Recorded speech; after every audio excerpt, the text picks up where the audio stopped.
petits chats, j'espère que vous allez bien. Je vous retrouve aujourd'hui pour une update lecture dans lequel je vous parlerai de manga et d'un roman. Je vous parlerai du premier tome de Game Entre nos corps de Mei Nishikata, publié aux éditions Akata, du tome 2 de Flying Witch de Shiro Ishizuka, publié chez Nobinobi. Et enfin, roman coup de poing qu'il est je pense important de lire, The Hate You Give d'Enji Thomas, publié chez Nathan. Je commence donc avec Game Entre nos corps de Mei Nishikata, qui est le premier manga que je reçois de la maison Akata, donc autant vous dire que je suis ravie car vous connaissez mon amour pour cette maison. Dans cette histoire, nous allons suivre Sayo Fuji, 27 ans, cadre dans un cabinet comptable qui subit le regard désapprobateur de la plupart des hommes qui l'entourent car elle est aussi brillante qu'efficace. Sous ses dehors implacables, elle en souffre comme elle souffre de la solitude qui régit son existence dans l'intimité, mais l'arrivée d'un nouvel employé au sein de l'entreprise va un peu bousculer son quotidien. En effet, Ryoichi Kiriyama est à peine engagé qu'il propose à la jeune femme de coucher avec lui. D'abord choquée, elle va finir par accepter et donc il va s'installer entre eux un jeu sexuel sans toutefois ressentir de sentiments l'un pour l'autre, et ils vont donc avoir une relation entre domination et plaisir. J'ai beaucoup aimé ce manga et je lirai sans aucun doute la suite. J'ai aimé les dessins, clairs et très expressifs, la tension sexuelle qui se dégage du récit tout au long de la lecture, les personnages complexes que l'on a envie de connaître afin de mieux les comprendre, le cadre original dans lequel se déroule cette histoire, à savoir le travail, le bureau, un cabinet comptable, la représentation de l'image qu'ont les femmes qui travaillent beaucoup, cela est mal vu par leurs collègues masculins qui ne les considèrent même plus comme des femmes. Vous l'avez compris, j'ai beaucoup aimé cette histoire, c'est très sympa, c'est frais, je pense qu'il y a quand même quelque chose d'assez profond et d'assez dur dans la vie, enfin dans le passé en tout cas, de l'héroïne principale, donc à voir. Je pense qu'on ne restera pas forcément centré sur cette relation sexuelle entre ces deux personnages, mais en tout cas ça change de ce que j'ai l'habitude de lire et c'était vraiment une lecture très sympa. Je poursuis avec le tome 2 de Flying Witch de Shiro Ishizuka, publié chez Nobinobi. J'ai bien aimé cette lecture, même si une fois de plus je m'attendais à plus. Mon avis sur ce tome 2 est au final assez semblable à celui sur le tome 1. Petite déception toutefois car j'aurais aimé que enfin une trame principale se mette en place.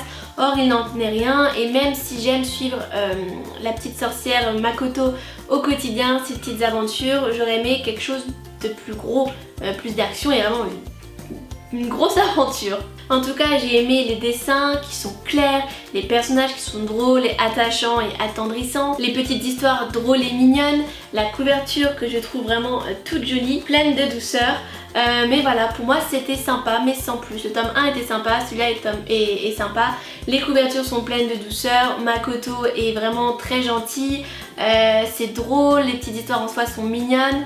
Mais je m'attends vraiment en fait à peut-être pas une épopée non plus, mais vraiment une aventure qu'on commencerait au début du livre, qu'on finirait à la fin ou à la fin de plusieurs tomes, mais pas plein de petites histoires comme ça. Je termine cette vidéo avec un roman qui n'a absolument rien à voir, déjà parce que c'est un roman, mais ce n'est pas du tout jeunesse, ce n'est pas du tout érotique, ce n'est pas du tout fantastique, c'est malheureusement bien réel.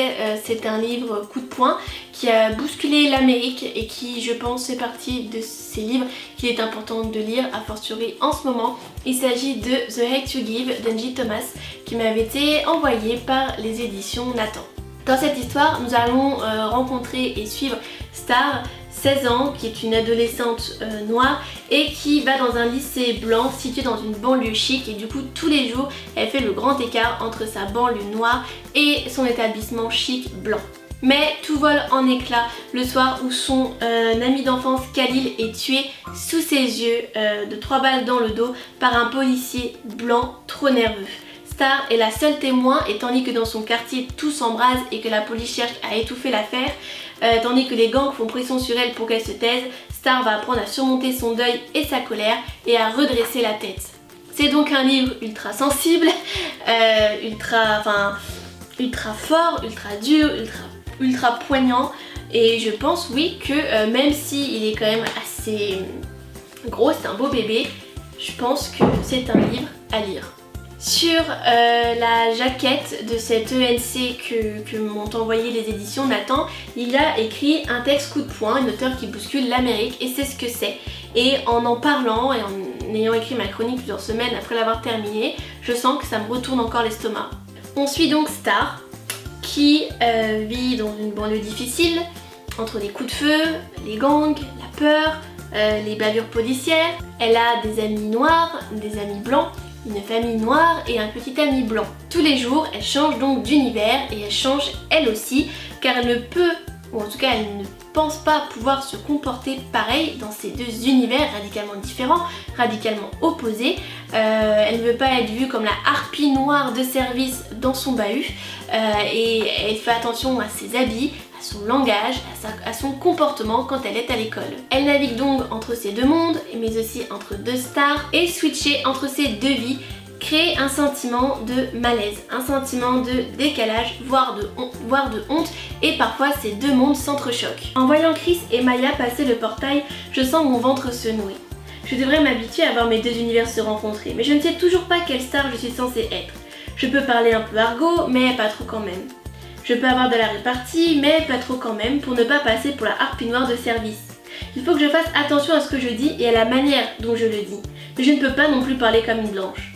Merde, c'est épuisant. Donc là on voit vraiment qu'au quotidien c'est un combat pour Star de savoir qui elle doit être, donc elle n'est même plus forcément elle-même et c'est comme s'il y avait deux stars, deux vies. La plume de l'auteur est simple, accessible, familière, jeune et cette façon de s'exprimer crée un lien entre Star et son histoire et le lecteur qui lui ne vit pas forcément au milieu des guerres et des gangs. Ce dernier peut ainsi s'identifier et ce qui se passe ne le touche que d'autant plus et il ne peut que se sentir concerné et révolté. Porté par la plume d'Angie Thomas, nous avons vraiment l'impression de suivre des amis, nos amis. La vie au quartier n'est pas évidente et les habitants sont écrasés par les gangs et par la loi du silence. Personne ne veut être une balance. Même les anciens gangsters qui ont quitté leur groupe vivent dans la peur des représailles sous cette loi de ne pas dénoncer et c'est même plutôt le gang qui ne veut pas lâcher ses membres. C'est fou de se dire que quelques rues plus loin, il y a un autre univers, tout change, la culture, la nourriture, la mode, les comportements, le langage, vraiment comme deux mondes qui évoluent l'un à côté de l'autre sans jamais se mélanger, comme deux mondes qui se partagent une même ville.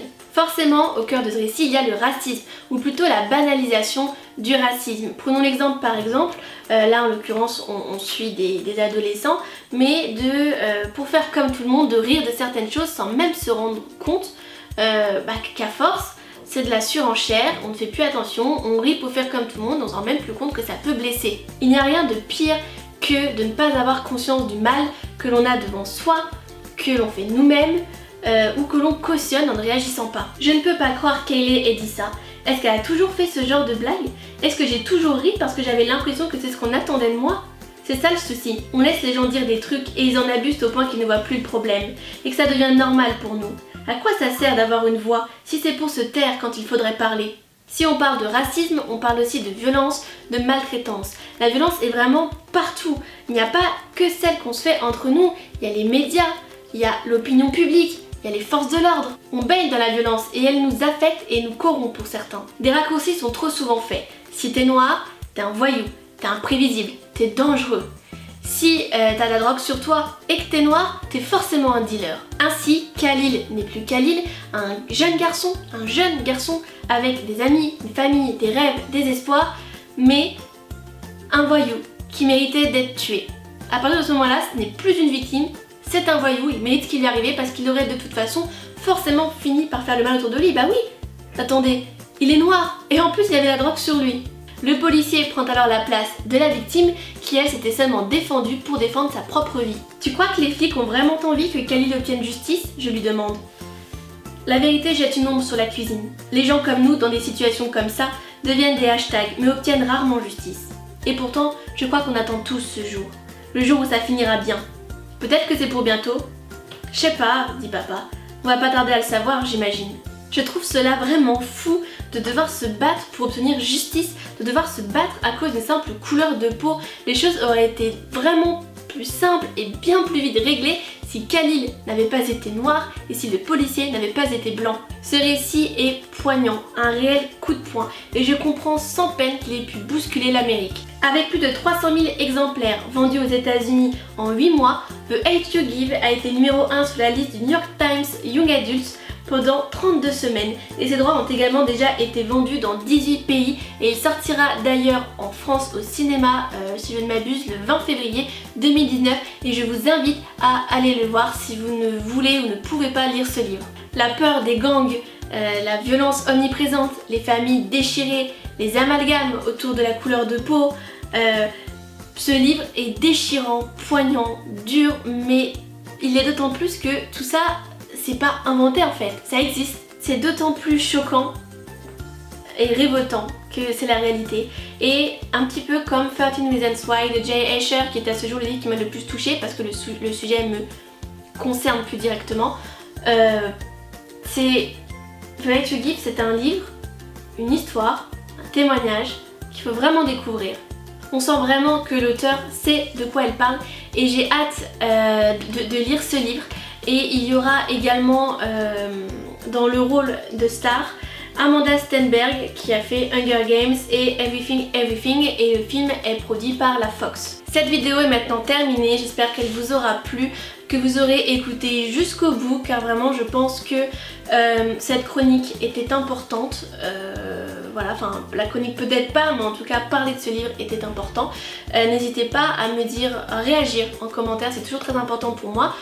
Voilà, parce que au-delà du fait que c'est assez solitaire de faire ça et que ça fait toujours du bien d'avoir des retours, là c'est un sujet sur lequel j'ai envie d'échanger. Je serais curieuse de savoir si vous l'avez lu, ce que vous en avez pensé, d'avoir vos ressentis. Bon, je dis ça pour The Hate You Give, mais si vous voulez réagir sur les mangas, voilà, il n'y a aucun problème. En tout cas, je vous dis à très bientôt, n'hésitez pas à vous abonner et voilà, je vous fais des bisous, ciao!